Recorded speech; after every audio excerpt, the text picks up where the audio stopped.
আল্লাহ আমাদের সহায় হন। আসসালামু আলাইকুম রহমতুল্লাহ। শুভ সকাল। আজ 19শে ডিসেম্বর, রোজ বৃহস্পতিবার। আজকের এই দিনে পৃথিবীতে অনেক মহামানবের আবির্ভাব হয়। দেখা যাক আজকে কাদের জন্মদিন ছিল।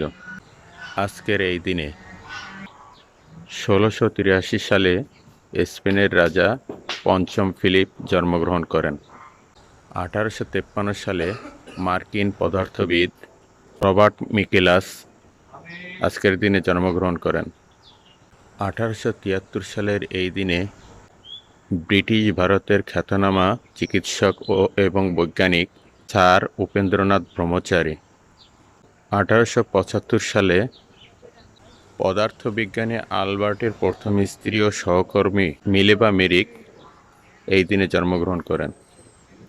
1904 সালে ভারতের কমিউনিস্ট পার্টি ও ট্রেড ইউনিয়ন নেতা রণদিভের জন্মগ্রহণ করেন। 1906 সালে সোভিয়েত কমিউনিস্ট নেতা ও প্রেসিডেন্ট ব্রেজনেভের জন্মগ্রহণ করেন। 1908 সালে প্রখ্যাত বাঙালি সুরকার রতনেশ্বর মুখোপাধ্যায়, যে রতু মুখোপাধ্যায় নামে পরিচিত, তিনি জন্মগ্রহণ করেন।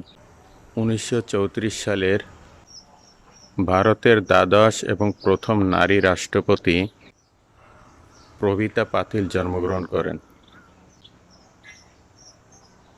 আজ যাদের জন্মদিন, সবাইকে জানাই জন্মদিনের শুভেচ্ছা ও ভালোবাসা। 1996 সালের এই দিনে চট্টগ্রামে টিবি উপগ্রহ কেন্দ্রের উদ্বোধন করা হয়। সবাই সুস্থ থাকবেন, ভালো থাকবেন।